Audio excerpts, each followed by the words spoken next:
will follow your word, oh Lord, with every step I take. I will listen to you, oh Lord, for you will show me the way. 한 절씩 나누어 읽도록 하겠습니다. 그러므로 남을 판단하는 사람아, 물론 누구든지 네가 핑계치 못할 것은 남을 판단하는 것으로 네가 너를 정죄하미니 판단한 내가 같은 일을 행함이니라. 이런 일을 행하는 자에게 하나님의 판단이 진리대로 되는 줄 우리가 아노라. 이런 일을 행하는 자를 판단하고도 같은 일을 행하는 사람아, 내가 하나님의 판단을 피할 줄로 생각하느냐. 내가 하나님의 인자하심이 너를 인도하여 회개케 하심을 알지 못하여 그의 인자하심과 용납하심과 길이 참으심의 풍성함을 멸시하느뇨. 다만 내 고집과 회개치 아니하는 마음을 따라 진노 날 곧 하나님의 의로우신 판단이 나타나는 그날에 임할 진노를 내게 쌓는도다.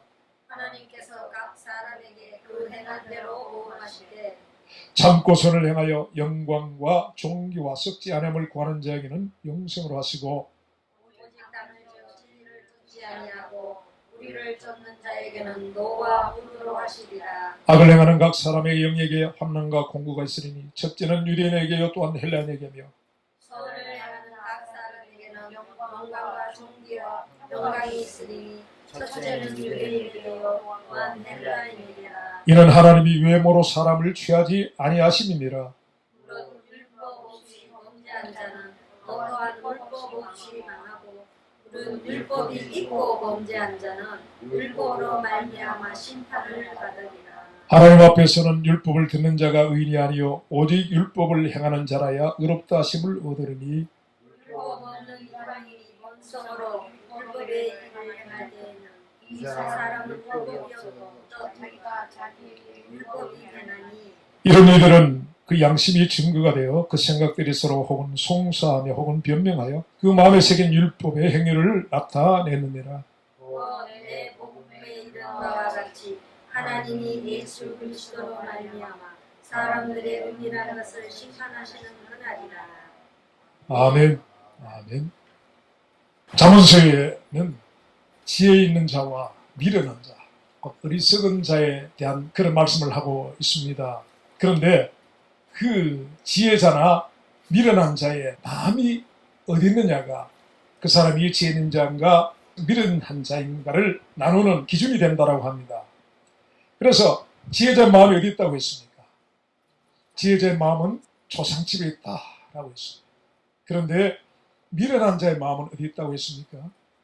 잔치하는 자, 곧 연락하는 자의 집에 있다라고 하는 것입니다. 사람들은요, 행복을 추구합니다. 행복을 추구하고 정말 즐거움을 추구하고 그래서 좀 더 즐거워지고 싶고 행복해지고 싶고 그래서 현대인에게서 행복이라는 것이요 사실 우상입니다. 우상. 가정의 행복. 미국 교회가 특히 강조하는 것이 가정의 행복이 마치 신앙의 어떤 목적인 것처럼 그렇게 말합니다. 그러나 우리가 이 땅에서 누리는 행복이 우리 신앙생활의 목적이 아닌 것을 여러분 우리가 기억을 해야 합니다. 사람들이 행복, 곧 기쁨을 추구하는 그 이유 가운데 가장 깊은 내면적인 것이 있습니다. 그 이유가 무엇이냐면 바로 죽음에 대한 공포입니다. 죽음에 대한 공포. 사람이 참 어리석은데요. 그 어리석음의 대표적인 것이 또 무엇이냐.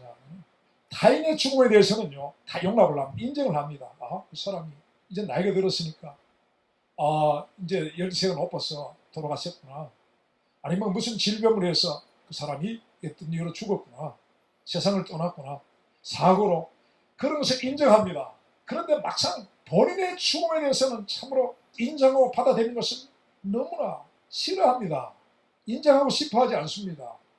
그러다 보니까요, 사람들이 그렇다고 해서 죽지 않는 존재라고는 본인이 말할 수 없으므로 죽음이라는 것에 대한 어떤 공포를 갖고 있습니다. 각 사람. 그런데 이 땅에서 그렇게 가끔씩 느껴지는 심판에 대한 그 죽음에 대한 공포를 잊어버리게 하고자 하는 것이 무엇이냐면 이 땅의 기쁨입니다. 이 땅의 행복으로 그것을 그 순간에는 그런 것을 잠시 잊을 수가 있기 때문에 더 거기에 집착하는 것 같습니다. 정말 그런 것 같습니다.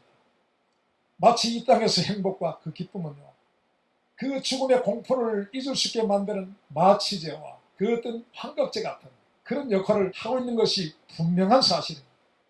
여러분, 자주 나눈 이야기입니다만 참으로 중병을 앓고 있는 환자가 의사에게 왔습니다. 의사에게 왔는데 어떤 의사는요, 톱으로 막 뼈를 자르고 도살장 같은 그런 분위기가 되는데, 어떤 의사는 그 환자를 데리고 가서 그렇게 수술을 시키는 의사가 있습니다. 그리고 환자가 걸어갔다가 수술실에 나와서는 한동안 일어나지도 못합니다. 병상에 오랜 시간 누워있어야 하는데, 그렇게 하는 의사가 있고, 또 어떤 의사는 중병을 앓고 있는 환자가 왔는데 그 사람을 안심을 시킵니다. 당신 괜찮습니다. 당신 걱정 안 하셔도 됩니다. 라고 하면서 그 사람이 약들을 처방해 준 것을 보게 됩니다. 무슨 약이냐? 진통제.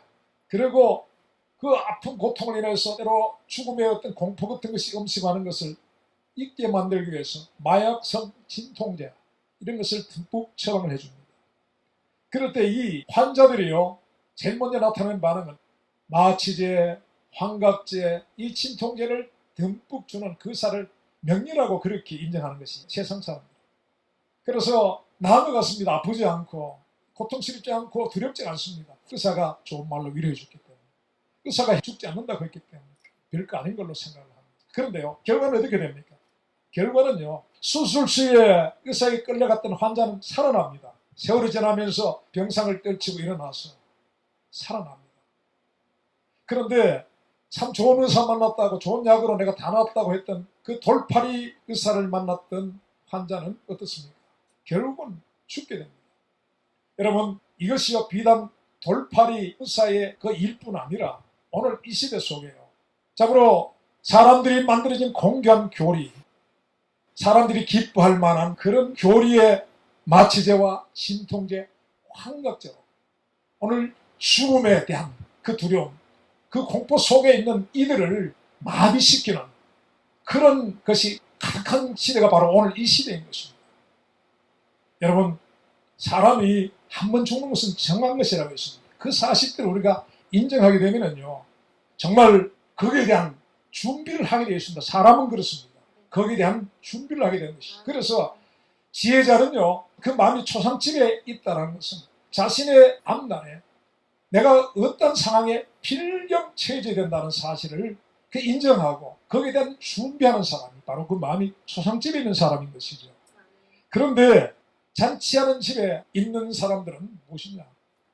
그러니까 괜찮다라는 이 땅의 어떤 행복으로, 그리고 당신은 이미 모든 것이 이미 다 해결되었다라고 하는, 그래서 당신 걱정할 것이 없다라고, 정말 그날을 위하여 준비를 해야 하는 그런 사람들에게 준비할 시간을, 기회를 빼앗아버려요. 그런데 미혹되는 그런 것을 받아들이고 그 가운데 그것을 추구하는, 그것을 인정하고 그대로 살아가는 이들이 바로 미련한 자라는 것입니다. 일본의 저명한 신학자 우찌무라 간조, 내천감삼이라 하죠. 정말 위대한 로마서 주석을 기록한 신학자입니다.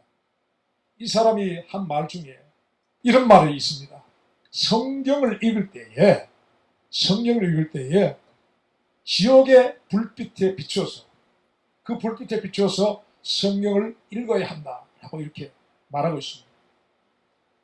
이 사람의 주장은 무엇이냐 하면은, 지옥이라는 그 심판의 깊은 그 공포를 가짐으로써만이 성경을 주신 그 이유와 목적, 참된 의미를 알 수가 있게 된다는 그런 말입니다. 정말 이 시대 신자들이 참 받기 힘든 그런 말이죠. 이렇게 말해도 되는가라고 하는 그런 생각이 들 정도로 강력한 말이 되는 것입니다.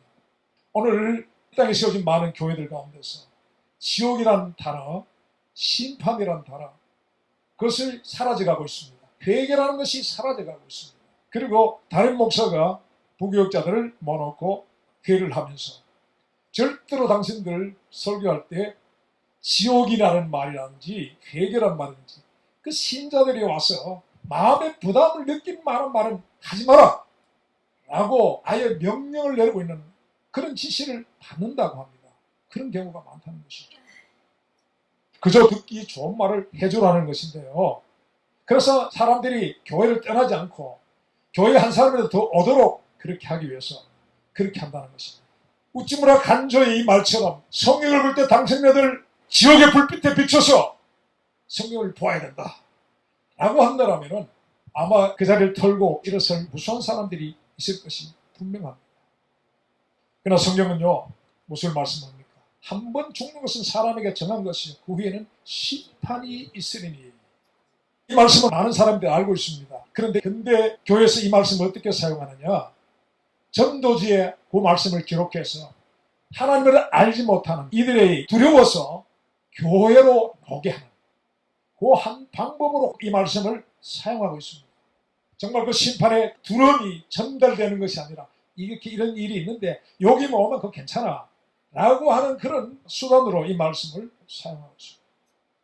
여러분, 분명한 것은요, 심판은 이 땅을 살았던 인생 그 누구도 피할 수 없는 사실입니다.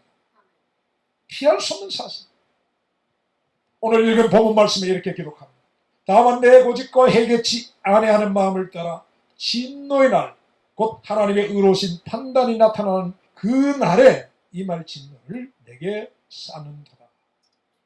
여러분, 그날은 진노날이라고 합니다. 그날은 진노날인데 네 고집대로 살았고 그러면서도 해결치 않은 마음, 거기에 대한 하나님의 의로우신 심판이 나타난다. 아무도 피할 수가 없다는 것입니다. 한 번 죽는 것은 사람의 정한 것이요 그 후에는 심판이 있으리니 라고 하는 것이죠. 오늘 이 시대에 모든 사람이 사랑할 만한 교리는 당신은 그저 예수님을 영접하는 기도를 따라 했고 그래서 당신은 구원을 받았기 때문에 심판하고 지옥은 상관이 없다. 당신이 받는 심판은 무엇이냐? 바로 상급에 대한 심판이다. 이렇게 가르칩니다. 당신이 지옥 갈 심판은 신경 쓸 필요가 없어. 당신이 받을 심판은 당신이 요런 좋은 일을 많이 하고 11조를 하고 당신이 이렇게 예배를 많이 드리고 구제하는 대로 이렇게 했기 때문에 당신이 이만큼 상을 받고 당신은 조금밖에 못했네. 참 아쉽지만은 당신은 개털모자 하나밖에 없네. 그런 심판을 받는다라고 가르칩니다. 그런데 성경이 말씀하신 심판은 그게 아니라는 것이죠. 모든 인생은 하나님의 의로우신 심판과 그분의 진노 앞에 서야 한다는 것입니다. 그리고 모든 인생의 그날이 반드시 온다는 것입니다. 그날이 반드시 온다는 것입니다. 그날의 모든 인생은 그리스도의 심판 앞에 서게 되는 것입니다. 고린도후서 5장 10절 말씀에 이는 우리가 다 반드시 그리스도의 심판대 앞에 드러나 각각 선악간에 그 몸으로 행한 것을 따라 받으려 합니다. 여러분, 이것이 상급의 심판이라고 생각하십니까? 여러분, 이것은요 사망과 생명을 선언하시는 심판인 것입니다. 오늘 로마서 2장 본문 말씀에 증거에 하면요, 그날의 율법 없는 이방인들은 바로 양심의 법을 따라서 곧 마음에 새긴 율법으로 심판을 받게 되고, 그리고 율법을 가진 유대인들은 무슨 기준으로 심판을 받는다고 했습니까? 그 율법으로 심판을 받게 된다라고 하는 것이죠. 여러분, 그 두려운 심판을 행하시는 의로우신 재판장이 바로 예수 그리스도이시죠. 여러분, 오늘 수많은 사람이 주님이 다시 오시는 것을 기다린다고 합니다. 그래서 그 사랑의 주님께서 2000년 전에 십자가를 지셨던 그분이 천국을 다 완성해놓고 사랑으로 와서 당신이 예배한 처소로 데려가시기 위해서 그래 오신다라고 한다는 것입니다. 그렇게 한다는 것입니다. 여러분, 그렇습니까? 초림의 예수님은요 분명히 사랑의 주님이십니다. 죄를 대신하여 자신을 희생하신 주님이십니다. 사랑의 주님, 하나님의 그 의로우신 그 공의 심판을 대신 받으신 주님이십니다. 그러나 다시 오시는 그리스도는요 죄인의 구주가 아니라 죄인의 심판자로 오신다는 사실입니다. 주님이 사랑 오실 거라고 기대하는 수많은 사람들, 그날에 어찌할까요? 그날에 어찌할까요? 다시 오시는 그날의 예수님은요 죄인들을 심판하시는 의의 재판장으로 오신다는 것입니다. 그래서 주님은 그날에 산자와 죽은 자를 심판하셔서 분리시키신다는 것입니다. 양과 염소를 분리시킨다는 것입니다. 쭉정이와 가라지를 분리시킨다고 하십니다.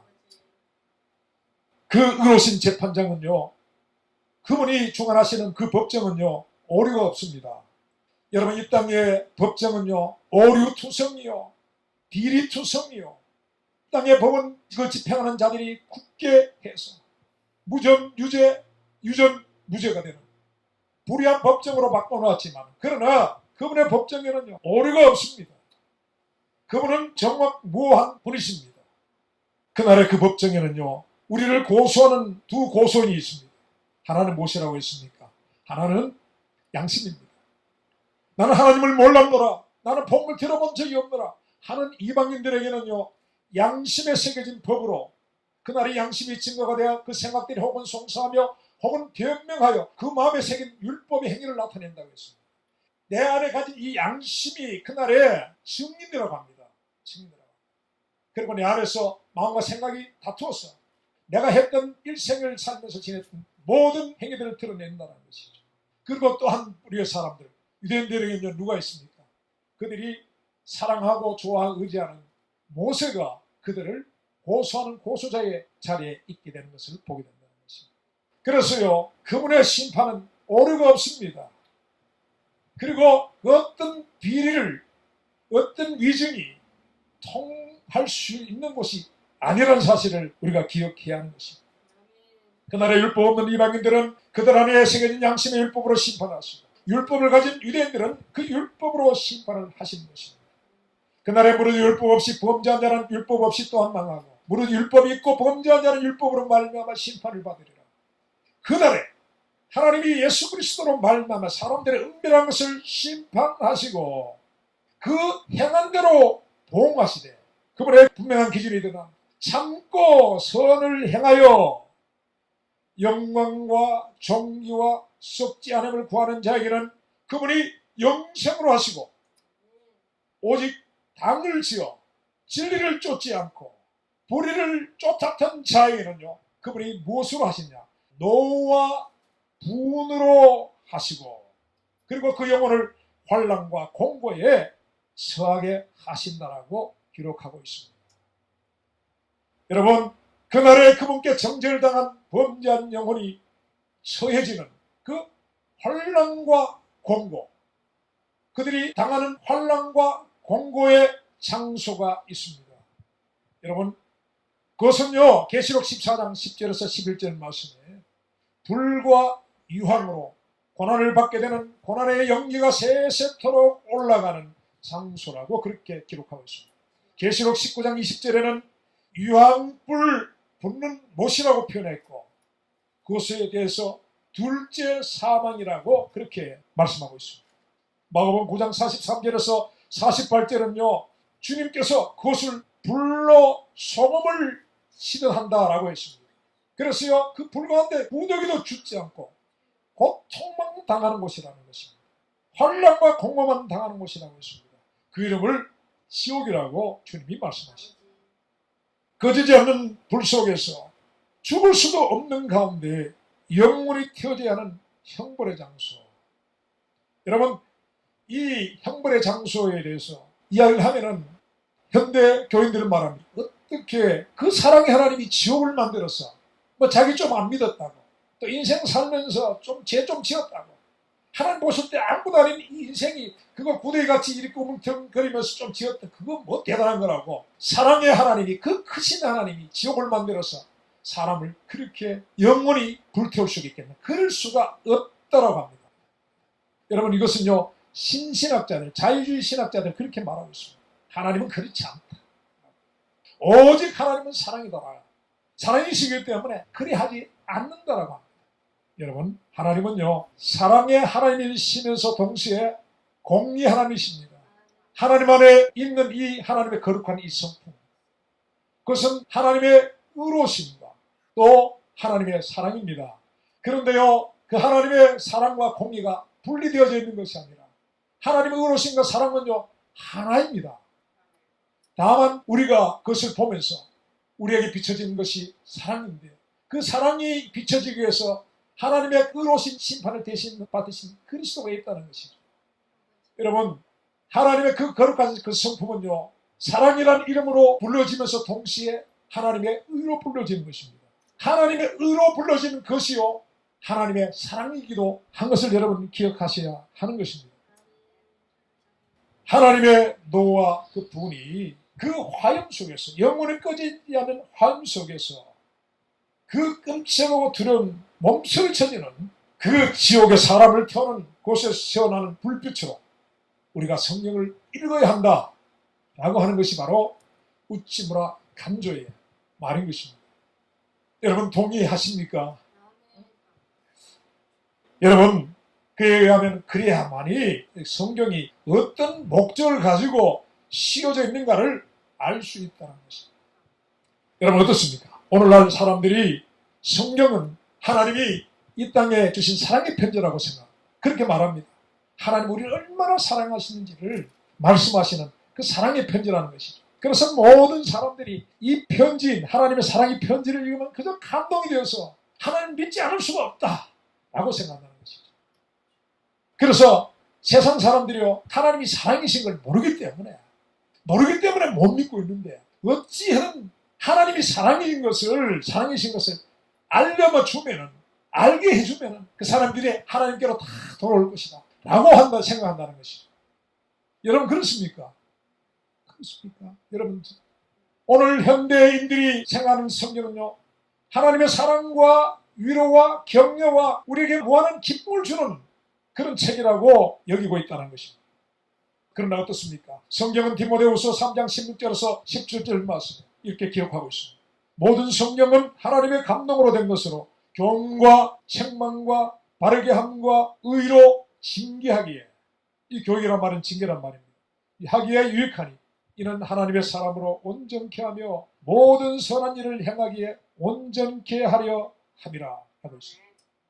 여러분 교훈과 책망과 바르게 함과 의로 징계하기에 유익한 책이다라고 있습니다. 성경이 그렇습니다. 성경이 성경에 대한 증거의 말씀입니다. 근데 오늘 우리는 사랑과 위로와 격려와 기쁨을 주는 말씀이라고 그렇게 생각합니다. 여러분 그렇지가 않다라는 것입니다. 복음에는 하나님의 사랑이 나타나느니 여러분 맞습니까? 틀렸습니다. 복음에는 하나님의 의가 나타나는 것입니다. 여러분 이 우찌무라 간조에 의하면은요 사람들이 구원에 이르는 경건을 갖게 되는 것은요 바로 어디서 나오느냐, 바로 이 심판에 대한, 하나님의 심판에 대한, 그날에 하나님이 행하시는 그 심판에 대한 그 두려움에서 나온다라고 하는 것입니다.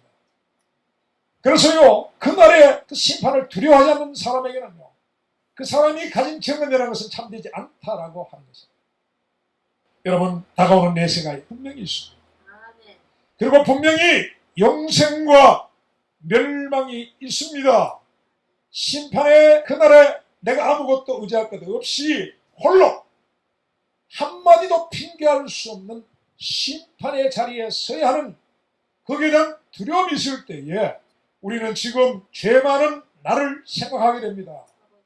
그리고 이 죄의 추악한 모습으로 하나님의 심판대 앞에 어떻게 서야 할 것인가에 대한 절망과 공포에 사로잡히게 되는 것입니다. 그럴 때 거기서 우리가 죄에 대한 애통과 회개가 나올 수 있다는 것이죠.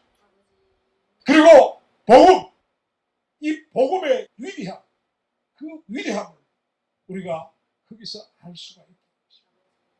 우찌무라 간조에 의하면은요 그리스도의 십자가를 우러러보는 참된 신앙은 심판의 공포에서 생긴 것이며 사람은 이 공포에서 출발하여 십자가를 의리하기에 이르는 복음으로 구원받기에 이르며 참된 신앙에 들어갈 수 있다라고 했습니다. 여러분 그러기 위해서 먼저 없어서 안 될 것이 바로 심판의 공포다라고 했습니다.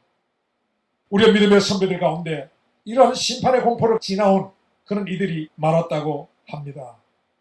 우리가 잘 아는 종교개혁자 마틴 루터가 있고 조나단 에드워드가 그랬습니다. 그들도 이런 심판의 공포 앞에 떨었던 사람들 중에 하나였다라고 하는 것입니다. 그리고 성경 가운데 우리가 잘 아는 다윗이 그 대표적인 사람입니다. 그는 자신에게 한없이 충성했던, 그 충성을 다했던, 목숨을 다하여 충성했던 부하 장수 우리아를 죽이고 그의 철을 빼앗았던 파렴치한 범죄를 지었습니다. 그리고 난 후에 그의 양심에는요 마귀의 불화살이 박혔습니다. 그래서 그가 한 1년 가까이 양심의 가책도 그 마음의 아픔도 느끼지 못하고 있었던 적이 있습니다. 그럴 때 하나님이요, 하나님의 사람을 보내십니다. 선지자 나단이죠. 선지자 나단은 그 다윗을 책망하게 된 것입니다. 책망 가운데 이 다윗의 주고하던 양심이 깨어납니다.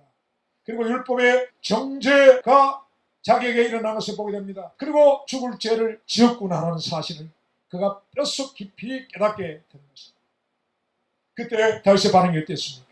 다윗은요, 그 자신의 지은 죄에 대해서 절망했다는 것입니다.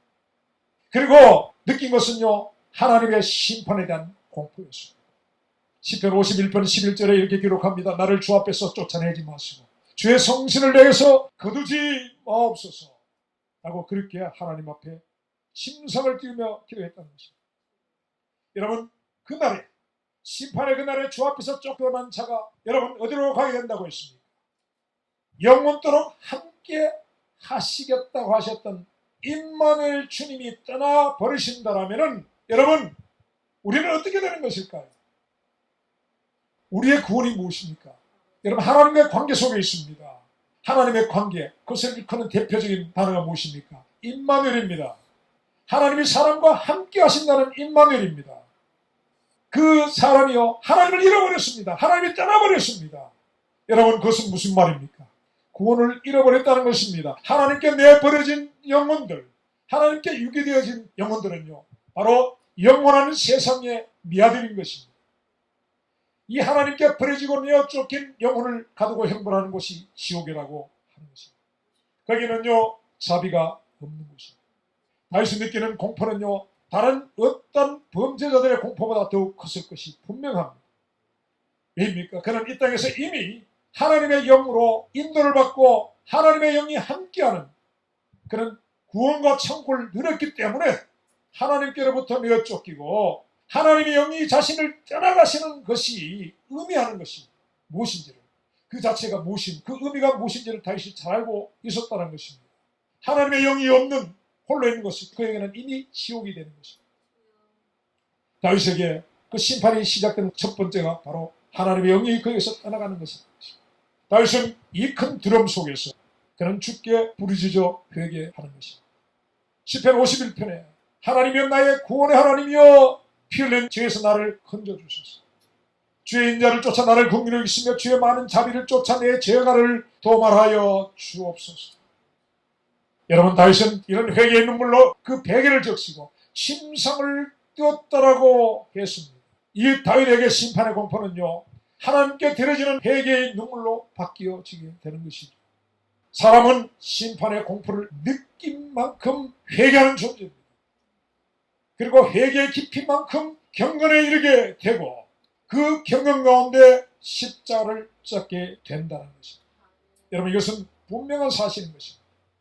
여기서 한 가지, 이 심판의 공포, 이 두려움이 사람들에게 임했을 때에 사람이 나타내는 반응이 두 가지가 있음을 봅니다. 여러분, 주께서 우리 각 사람에게 빛을 비춰주고 계십니다. 여러분, 그 빛이 비춰주고 계십니다. 요한복음 1장에 그렇게 말씀하셨습니다. 그 안에 생명이 있었으니 이 생명은 사람들의 빛이다. 빛이 어둠의 빛이되 어둠이 알지 못한다.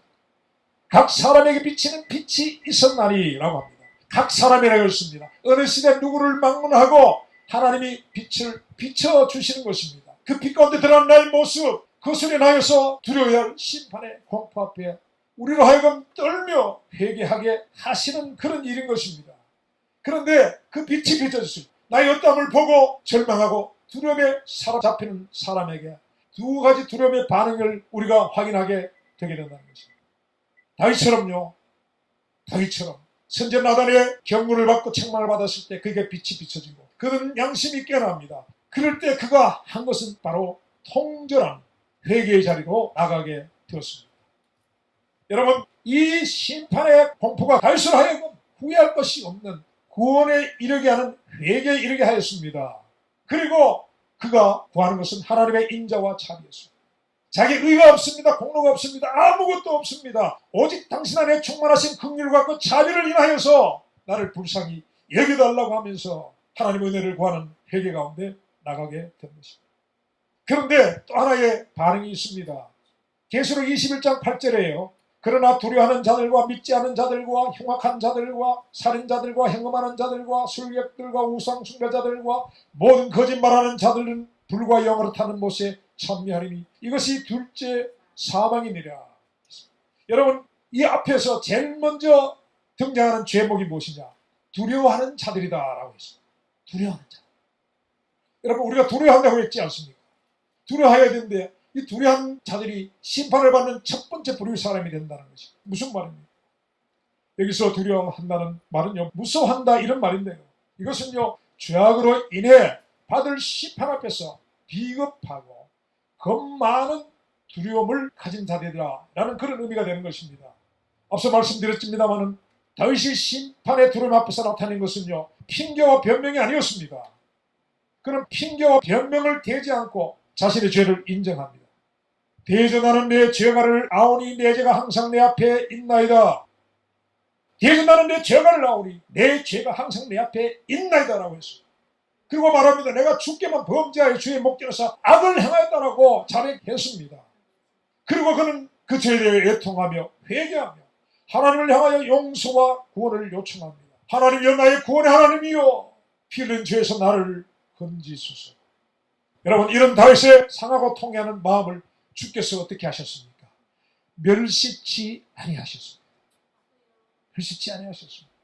만일 우리가 우리 죄를 자백하면 저는 미쁘시고 의로우사 우리 죄를 사하시며 모든 불의에서 우리를 깨끗게 하실 것이요 라고 이렇게 말씀합니다.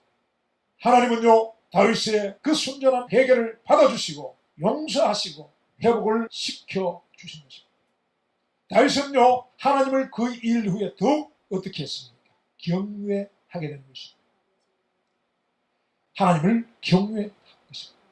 그런데요 어떻습니까? 네가 이것을 먹는 날엔 정령 죽으리라.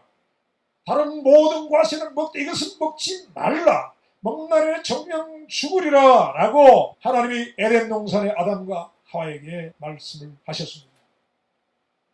그런데 어떻게 했습니까? 그 두 사람은요 하나님의 명령을 어기고 이제는 정령 죽으리라 하신 그 하나님 앞에 그들이 서게 됐을 때 하나님이 내리실 심판의 두려움에 떨었습니다. 그런데 그들이 거기서 나타낸 반응이 있습니다. 어떻게 했습니까? 숲풀 속에 숨었더라. 숲풀 속에 숨었습니다. 하나님이 내일 행하실 심판이 무서워서 그들이 한 것은 숲풀 속에 숨는 것이었습니다.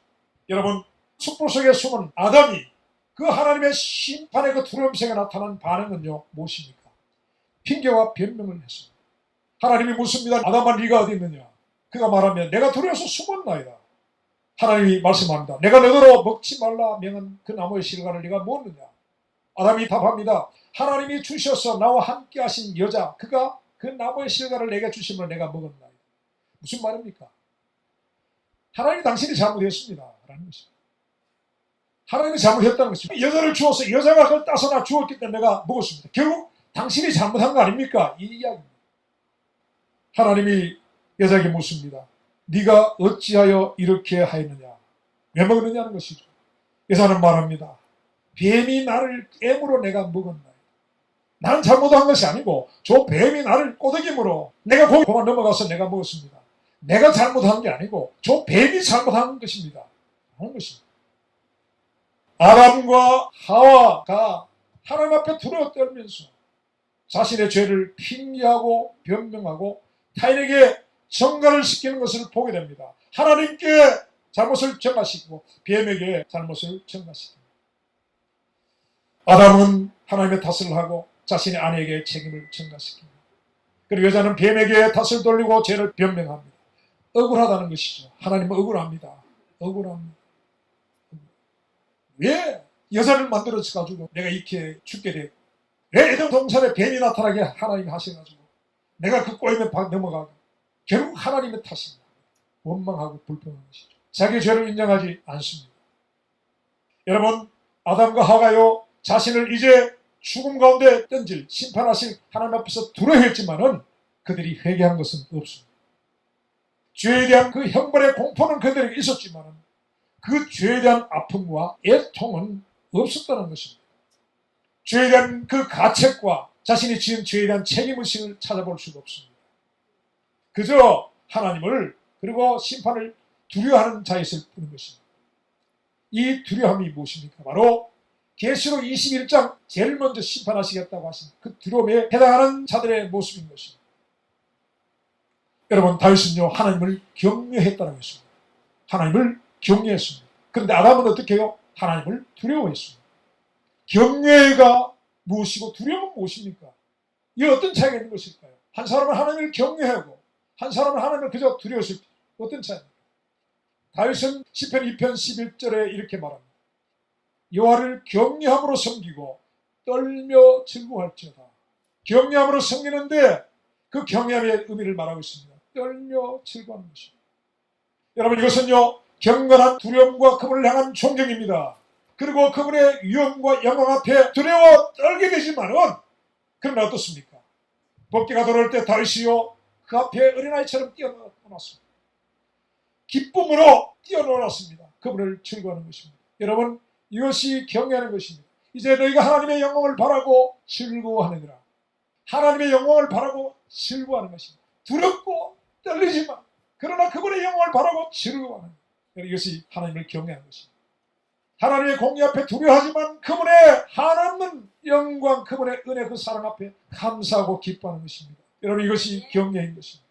그러나 아담의 두려움은 자기 죄를 회피하고 변명하면서 심판받기를 무수하는 비겁하고 겁 많은 두려움인 것입니다. 이 두려움을 가진 자는요 성경이 말씀합니다. 새 예루살렘에 들어갈 수 없는 첫 번째 죄라고 하는 것입니다. 그들이 가는 곳은요 불못이라고 합니다. 그 불못에 참여하게 된다라고 있습니다. 하나님의 형벌이 따르는 두려움인 것이죠. 여러분, 조나단 에드워드에서 잘 아실 줄 압니다. 미국 식민지 시대의 청교도 목사였습니다. 그리고 그는 개혁주의 신학자입니다. 미국 원주민들의 선교사였습니다. 우리가 잘 아는 그의 증명한 저서 하나님의 진노의 손 아래 있는 죄인이라는 그 책을 지었던 사람입니다. 그런 설교를 했던 사람입니다. 많은 사람들이 그를 존경합니다. 이런 조나단 에드워드가요 어느 날 개혁주의 신학자였던 그에게요 구원의 확신이 흔들리는 것을 느꼈다는 것입니다. 구원의 확신이 흔들렸습니다. 여러분, 그 순간에 구원에 관한 교리와 그가 여러 가지 구원에 관한 선구로 누르고 에서 부인했던 심판에 대한 공포가 그를 사로잡았다고 합니다. 구원의 확신이 흔들리면서 순식간에 그런 상태에 들어간 것이죠. 그랬던 그가요 그 두려움 속에서 많이 기도했다는 것이죠. 많이 기도했다고 합니다. 그러나 그 두려움이, 그 공포가 그에게 사라지지 않았다는 것이죠. 그런데 여러분, 그러한 그가 마침내 그 두려움을 떨쳐버린 때가 오게 됩니다. 그 두려움을 벗어버리게 되는데 그때가 언제냐? 그것은요 먼저 당연히 하나님의 그 심판 당할 자임을 스스로 인정하는 것이었습니다. 그래, 맞아, 나는 그 심판에 합당한 자라고 인정하는 것이었다는 것입니다. 그리고 그 심판을 전적으로 주님께 맡기는 것이었다는 것입니다. 여러분, 이해가 되십니까?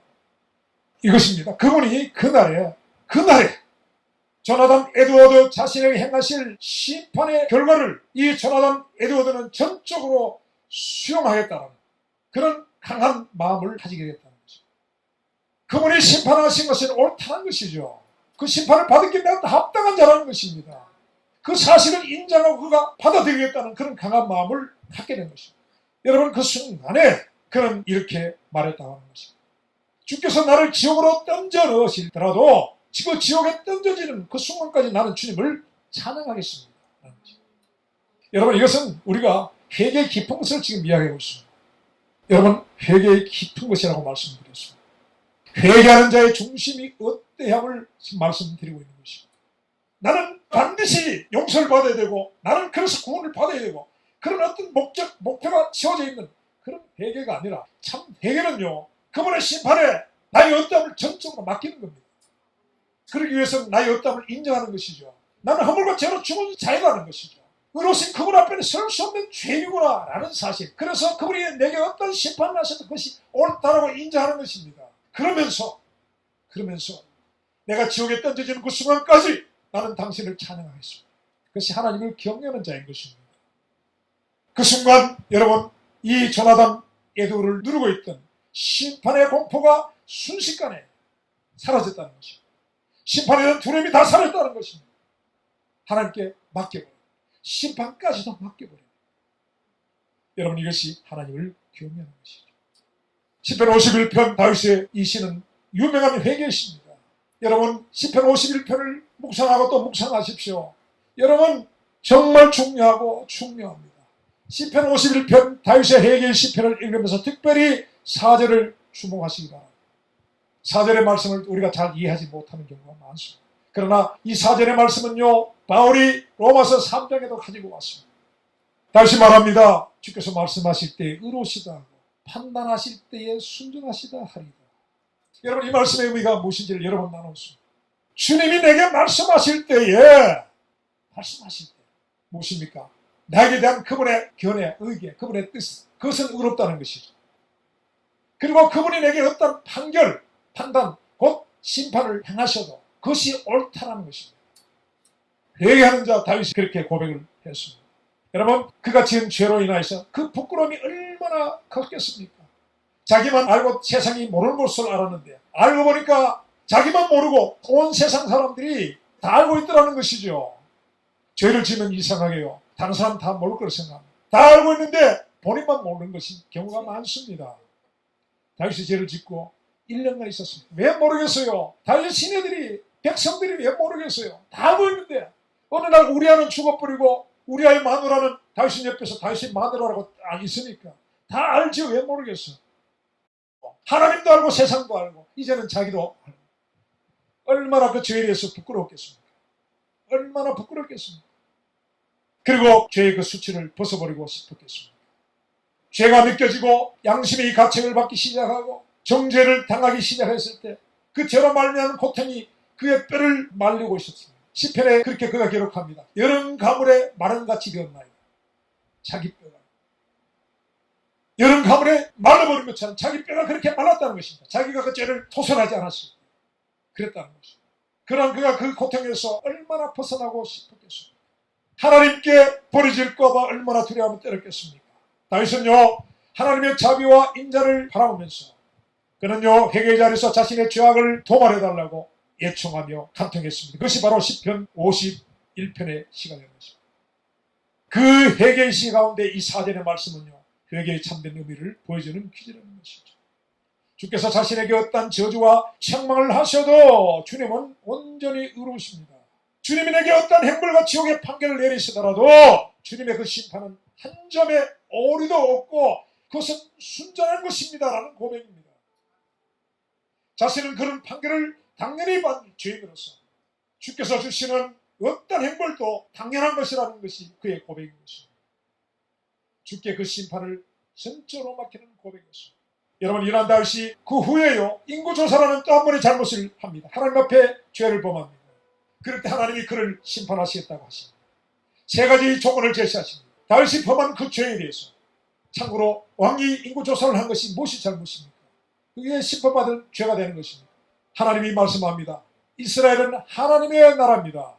다윗은 하나님을 대신한 그냥 대리자인 것이지 자신의 왕국이 아닙니다. 다윗이 하나님이 주권자라는 사실을 놓쳐버릴 때 자신의 왕국인 것처럼 생각하고 백성들의 수, 곧 군대의 숫자를 파악하기 위해서 인구조사를 하게 된 것입니다. 하나님의 율법을 어겼습니다. 하나님이 그것을 하지 말라고 미리 정해놓으셨습니다. 하나님 앞에 이것이 그가 지은 죽을 또 하나의 죄가 되었습니다. 하나님이 말씀합니다. 세 가지 중에 하나를 택해라.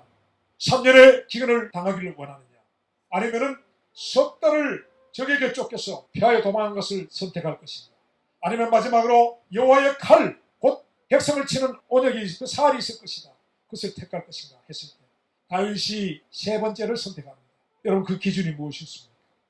다윗이 비겁해서 그랬습니까? 그렇지 않습니다. 첫 번째와 두 번째는요 긍휼과 자비가 없는 것입니다. 적들에게 3개월 쫓기는 것도 적들에게는 긍휼과 자비가 없습니다. 그리고 3년간의 기근은 백성들이 참아낼 수 있는 것이 아닙니다. 긍휼과 자비가 없는 그냥 자연의 재앙인 것입니다. 그러나 세 번째는요 하나님의 손에 맡겨진 심판이기 때문에 그가 그것을 택하게 됩니다. 세 번째를 택하고 이렇게 말합니다. 여호와께서는 긍휼이 크시니 내가 그의 손에 빠지고 사람의 손에 빠지지 않기를 원하나이다. 하나님께 그 심판을 맡기는 것은 하나님의 긍휼이 크시기 때문에 그렇다는 것입니다. 여러분 회개는요 내가 원하는 기쁨을 얻을 수 있도록 그것을 구하는 것이 회개가 아니라는 것입니다. 참 회개가 아닌 것입니다. 내가 꼭 반드시 용서를 받아야 되고 반드시 죄사함을 얻어야 되고 그래서 내가 천국에 가야 되기 때문에 반드시 받아야 된다. 그래서 회개라는 이 과정이 필요하다. 라는 것이 아니라 참 회개는요, 죄를 향하여 주께서 무엇을 행하시고 어떻게 하시든지 그 주님의 뜻을 인정하는 것입니다. 그리고 그 뜻에 순종하는 것입니다. 그리고 나아가서는 그분을 찬양하는 것입니다. 주께서 말씀하실 때 의로우시다 하고 판단하실 때 순전하시다 하리. 이것이 시편 51편 4절의 의미인 것입니다. 놀랍게도요, 다윗이 지은 회개의 시편 51편 4절에 그 회개가요, 그 이후에 죄를 짓고 죄책함으로 고난을 당하던 수많은 믿음의 위인들을 자유케 만들었다는 것입니다. 그들은요, 다윗의 이 회개의 시편의 의미를 깨닫는 자들입니다. 그래서 그들은 그 심판의 공포에서 주님을 찬양하는 자리로 나아가게 되었다는 것입니다. 그러한 이들에게 하나님은 다윗이 바랐던 그 하나님의 그 긍휼을 나타내 주셨습니다. 여러분, 구원파가 우리를 자유케 하는 것이 아닙니다. 그들이 말하는 것은 우리의 양심을 마취시키는 것이지 자유가 아닌 것입니다. 참 회개하는 자 하나님은요, 진노하시죠. 그러나 그 진노 중에도 긍휼을 잊지 않은 분이신 것을 여러분 믿으시기 바랍니다. 사랑하는 여러분, 오늘 저와 여러분에게 이러한 회개가 하나님께 드려지게 되기를 바랍니다. 이런 회개의 중심이 있어서 정말 하나님 앞에 발견되는 우리 모두가 될 수 있기를 바랍니다. 이런 사람에게 베푸신 하나님의 가장 크신 긍휼은 무엇입니까? 우리 앞에 계시된 것이 무엇이라고 했습니까? 예수 그리스도의 십자가인 것입니다. 두려운 그날의 십자가의 긍휼이 회개하는 자를 덮어서 하나님의 진노 가운데 건져 주실 것입니다. 오늘 시대의 만연한 교리, 한 번 구원은 영원하다는 것입니다. 여러분, 회개한 적이 없는데, 죄에 아파하지도 않는데, 그 죄를 부끄러워하지도 않는데 다 구원받았다고, 당신이 교회 와서 예배 참석했기 때문에 당신은 다 구원받았다고 말합니다. 여러분, 이것은요, 위로가 아닙니다. 미혹입니다. 조나단 에드워드가 진노의 손아래 있는 죄인이라고 한 설교는 누구를 향하여 한 것인 줄 아십니까? 자신의 교인들을 향하여 그 설교를 했습니다. 조나단 에드워드가 당신들은 하나님의 진노의 손아래 잡혀있는 죄인들입니다. 당신들이 붙잡혀 있는 그 밑은 바로 지옥의 불이 타오르고 있는 것입니다. 하나님이 언제든지 손을 놓아버리시면 당신들은 그곳에 떨어질 수밖에 없는 죄인들이라고 그렇게 설교를 했습니다. 그 교회의 모든 교인들이 단상을 올라와서 더 이상 설교를 하지 말아달라고, 더 이상 말씀하지 말아달라고 그들이 참으로 부르짖으며 그에게 역사가 나타났습니다. 사랑하는 여러분, 그날은 있습니다. 반드시 있습니다. 시대적 종말의 그날이 있고 저와 여러분의 개인적인 종말이 있습니다. 반드시 있습니다. 그리고 그날은 언제 어느 순간 저와 여러분에게 임하게 될지 알지 못합니다. 그것은 우리에게 속한 것이 아닙니다. 하나님께 속합니다. 그러나 그날을 맞이하는 우리의 자세는요, 다윗의 회개와 또나 십자가의 예수 그리스도를 바라보는 믿음인 것입니다. 그래서 여러분, 저와 여러분이 그날에 맞게 되는 그날, 우리가 서게 되는 그 하나님의 보좌 앞이 심판의 보좌가 아니라 은혜의 보좌가 되기를 정말 간절히 바라는 것입니다. 기도하시겠습니다. 주님, 그날의 주님 앞에 내어놓을 만한 이 땅에서 우리의 아무런 의도, 공로도 우리 어떤 사람도 없는 그저 주님의 진노 앞에 죽을 죄임을 우리 모두 인정하고 고백합니다.